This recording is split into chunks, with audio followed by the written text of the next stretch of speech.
Ángela, bienvenido. muy buenas. Y muchísimas gracias por acompañarnos. Gracias a vosotros. Bueno, Jesús, volvemos a encontrarnos aquí, no es la primera vez, ¿verdad?, que nos reunimos para hablar, bueno, pues de estas fechas que ya están aquí prácticamente.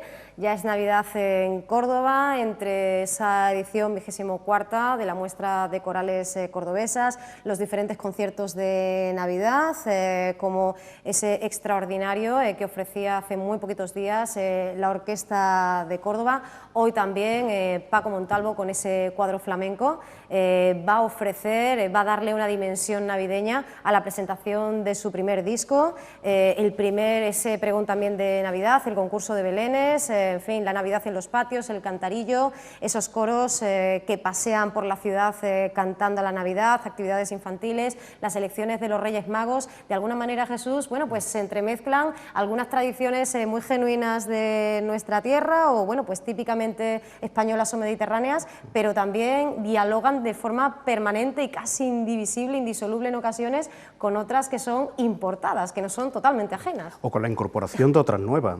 El análisis global que se puede hacer de todo ese panorama es que la fiesta de la Navidad está completamente viva y pujante, y que bueno, pues la sociedad demanda ese tipo de actividades que son muy características del Adviento, de preparar la llegada de esa Navidad en la noche del día 24, pues con actividades de todo tipo. Y efectivamente habrá algunas que veamos extrañas, porque estamos aferradas a otros, pero que bueno, que se irán incorporando, se irán asumiendo, se irán digiriendo con total naturalidad, y dentro de unos años pues la veremos como algo propio nuestro, porque al final, eso sí, acabaremos dándoles nuestra personalidad.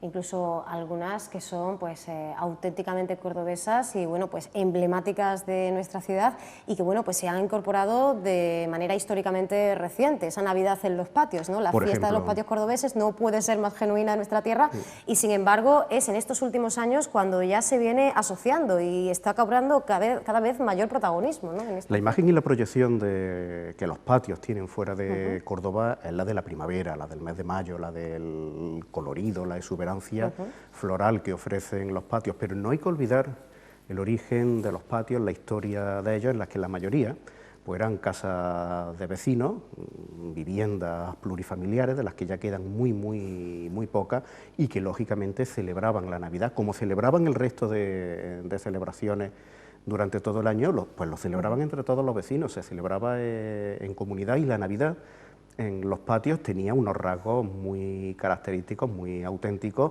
y por ejemplo la mejor fotografía de época que nos queda pues puede ser, por ejemplo, el villancico de Ramón Medina, de la Casa de Paso, una casa patio, una casa de vecinos del barrio de Santa Marina, en donde se describe en la letra de ese villancico cómo se celebraban las Navidades en una casa patio. Hoy día no es así, porque las condiciones afortunadamente han cambiado y ya no existe prácticamente no existe esa, podemos decirlo, infravivienda que podría haber en aquella época, pero sí se ha recuperado con esa Navidad en los patios la apertura de los mismos, la visita, la decoración específica, que es fruto de nuestra época, que no tiene nada que ver con la que podía haber hace 50, 100 años, pero que sí es una forma de enseñar en que en los patios también se vive la Navidad.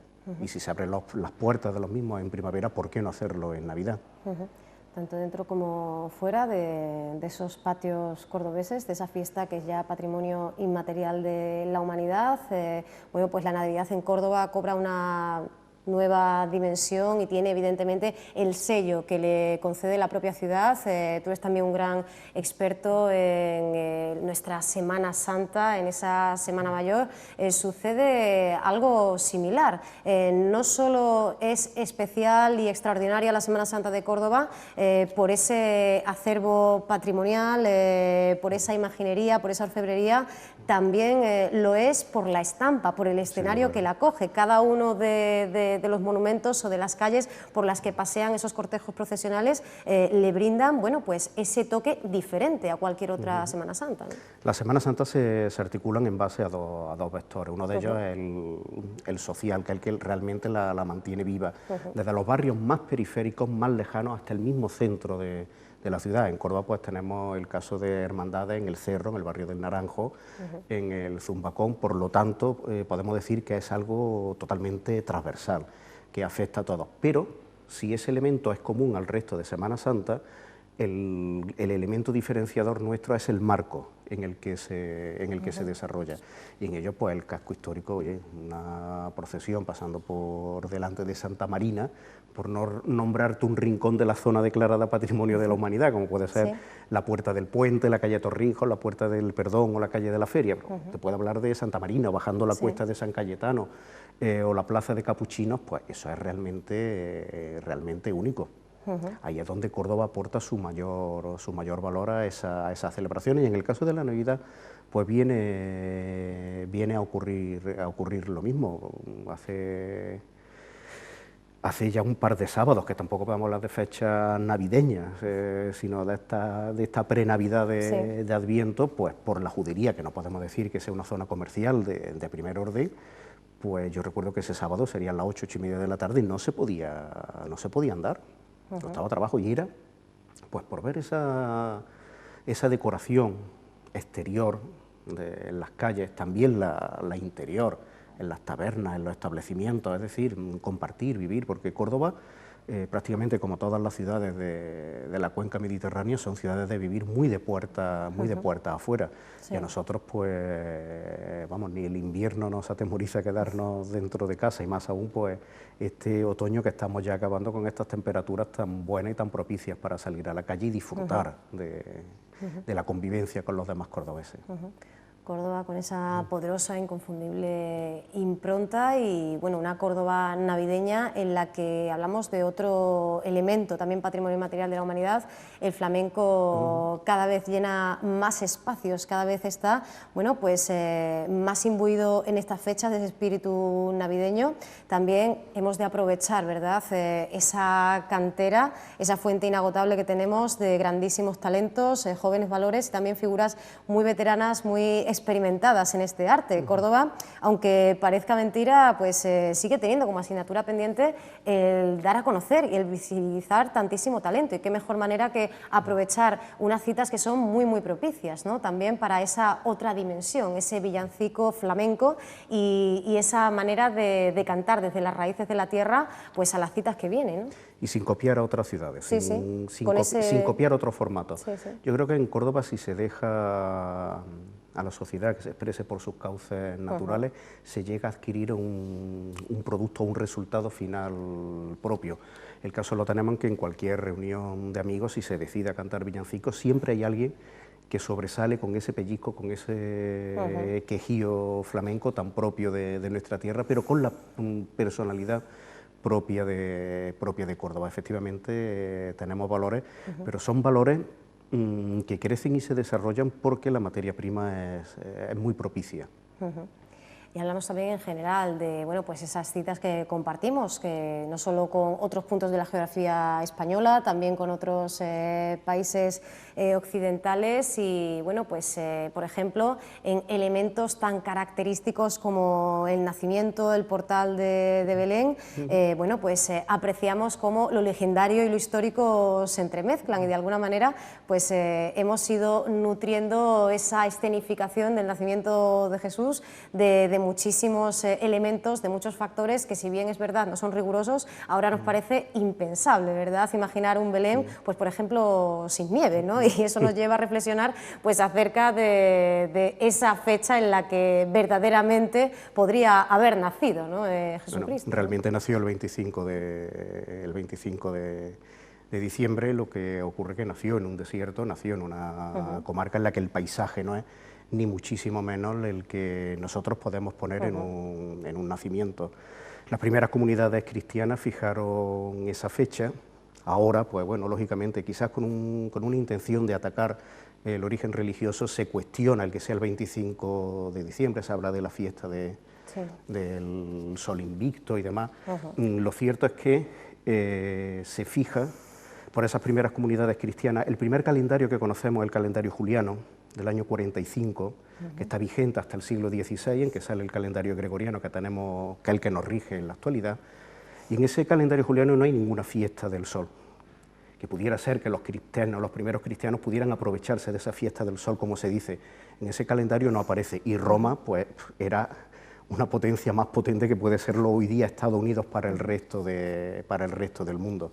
Y una vez ya consolidada esa fiesta del 25 de diciembre, pues el emperador Aureliano, junto con Diocleciano, finales ya del siglo III, uno de los promotores de las grandes persecuciones contra los cristianos, fija esa fecha del Sol Invicto el 25 de diciembre, es decir, que llega tarde. ¿Se rendía culto al sol en aquella época? Efectivamente, y en Roma había 2 templos, y en la Roma popular había 2 fechas, pero ninguna coincide con la del 25 de diciembre, una era el 8 de agosto y otra el 28 de agosto. Por dos celebraciones distintas. No soy un experto en la materia, pero esto es lo que cuentan quienes realmente saben del tema. Es decir, que estudiando realmente la documentación histórica, la cronología, estos calendarios, pues se ve que no coinciden en esa fecha y que efectivamente el 25 de diciembre se celebra desde los primeros momentos. Es verdaderamente fascinante, ¿verdad? Como un elemento tan cotidiano, pues esa caja que todos tenemos guardada con las figuritas del Belén, ese misterio, con cuya colocación tanto disfrutan, sobre todo los más pequeños, pero también los mayores, se ha ido cargando y descargando de elementos. En una obra reciente, esa breve historia de la Navidad, de Francisco José Gómez, se habla, bueno, pues de algunos elementos que han ido apareciendo y desapareciendo o cobrando un nuevo significado, y cómo a lo largo de su historia, bueno, pues tras ese primer Belén documentado que realizara San Francisco de Asís allá por 1223, recordemos, sin personas o figuras, y bueno, pues que con algunos animales, y envuelto en esa celebración, en esa misa nocturna, ha habido diferentes personajes que han ido, bueno, pues modificando. Por ejemplo, Santa Brígida de Suecia, que dicen que habría tenido mucho que ver con la postura contemplativa en la que actualmente encontramos a la Virgen María, o bueno, pues también la incidencia de Santa Teresa de Jesús en la imagen rejuvenecida de San Juan. Es decir, ese misterio, ese nacimiento nos abre ventanas a la propia historia de la cristiandad y a la propia evolución que ha tenido en la humanidad este momento, esta escena tan importante, ¿eh?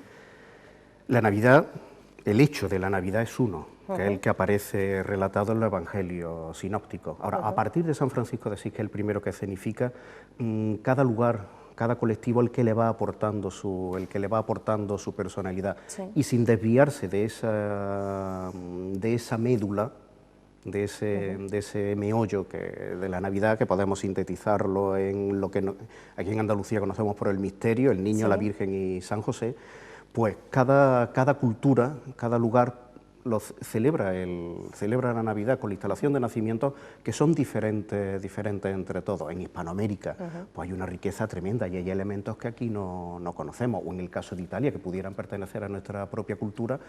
Tenemos, simplemente por contarte una anécdota, este año un Belén napolitano en la Ermita de la Alegría, y ahí vemos un hecho diferencial con nosotros. Nosotros, la anunciación a los pastores se realiza mediante la aparición de un ángel, que es el que habla a los pastores. Y en el caso italiano, tan cercano a nosotros y de Nápoles, que era un reino español hasta tiempos de Carlos III en el siglo XVIII, pues allí se representa de otra manera, con un niño durmiendo, el que se conoce como benigno, el niño benigno, que es el que en ese sueño pues tiene o recibe el mensaje de que bueno, que ha nacido el niño Jesús. Ahí podemos ver dos hechos completamente diferentes, o el hecho del Caganer sí, en Cataluña, en la aportación de cada lugar, cada uno aporta su seña de identidad. Hemos perdido, al menos aquí, algunos elementos. Nos recuerda a Leticia Arbeteta, experta también en este campo en concreto, pues la serpiente, que podría ser, bueno, pues un recuerdo, una referencia a esos dos primeros seres humanos, al claro. Génesis, Adán y Eva. También pues esas gitanas que podrían emular pues a esas sibilas romanas, anunciadoras del nacimiento, elementos, bueno, pues incluso como una calavera que podría hacer referencia a la propia pasión de Jesucristo, la presencia de la madera, que parece ser, a la luz de los estudios de Arbeteta, se ha ido perdiendo en esos portales de Belén, pero en cualquier caso todo un inventario, un catálogo de imágenes, de animales, de personajes que, como decías, pues pueden sufrir pequeñas variaciones, pero sí, que casi unánimemente han ido caminando juntos, ¿no? Sí, ¿no? Lo mismo que un villancico claro. andaluz no es lo mismo que un villancico alemán. Claro. Y los conocemos y los sabemos, pero son completamente diferentes. Hay épocas, podemos hablar de ese siglo XVI tan importante en la literatura mística, que a través de San Juan de la Cruz, de la propia Santa Teresa y de otros muchos más, pues hicieron unas aportaciones. Podemos calificarlas de tan cultas que hoy día costaría trabajo entenderlas. Pues lógicamente, al ser el nacimiento o una tradición completamente viva, se van sustituyendo por otras, se van renovando, lo que te comentaba antes. Cada época, cada pueblo, cada lugar va realizando su aportación y así se va regenerando de una forma completamente natural y siempre nos lo encontraremos totalmente actualizado. Efectivamente, y como decimos, sin olvidar las peculiaridades de cada lugar. En esta semana ya va a tener lugar esa Nochebuena, mañana también ese sorteo de Navidad, sin el cual tampoco podríamos entender estos días, la jornada navideña, un elemento como el del árbol de Navidad, que tampoco falta en ningún hogar. Bueno, pues se entienda la Navidad como la entienda, está en el imaginario colectivo. Una incorporación ajena de las tierras del norte de Europa, que hace pues ya muchísimos años, ahora de 50, 60 años, es el Papa Pío XII, él estuvo denuncio en Berlín durante bastante tiempo, conoció esa tradición y bueno, le gustó y él fue el que la incorporó en el Vaticano, en la Plaza de San Pedro, y ya desde ahí pues se irradió para todos los sitios. Podemos estar hablando de los años 40 y ya desde entonces pues bueno, hemos incorporado también a nuestra cultura ese árbol de Navidad. Pues otro de los elementos, como decimos, que no faltan, ¿verdad? Ningún rincón en estos días de la ciudad, bueno, pues que se alumbra de manera especial este año, Jesús, no sin cierta controversia, ¿verdad? Ese encendido extraordinario, no sabemos qué opinión te merece, cómo se engalana la ciudad para estos días, cómo lo hacemos. Creo que es una iluminación que llega a muchas partes de la ciudad, pero que esa iluminación tiene que ser más navideña. Bueno, pues ahí tiene que incorporar elementos navideños, porque si no, bueno, puede ser una iluminación de las fiestas patronales, que al final es la misma iluminación que nos podemos encontrar en cualquier localidad en pleno verano, durante las fiestas de su patrona. Bueno, estamos en Navidad, vamos a darle un carácter totalmente Navidad. Esa mojigatería del no querer queda ridícula y difícil de entender. Si estamos en Navidad con todas las consecuencias. Y si hay iluminación navideña, pues iluminación tiene que ser navideña, que ya lo dice el adjetivo. Bueno, pues nos quedamos con ese último mensaje. Jesús, te agradecemos mucho que nos hayas acompañado una vez más y te esperamos para seguir hablando de estas y otras citas, porque bueno, pues en breve, antes de que acaben estas fiestas, también nos encontraremos con la llegada de los Reyes Magos, ¿verdad? Nos encontraremos con la Nochevieja, con otras citas muy, muy significativas, muy singulares, de las que nos gustaría poder seguir hablando contigo. Cuando queráis. Muchísimas gracias, Jesús. A vosotros.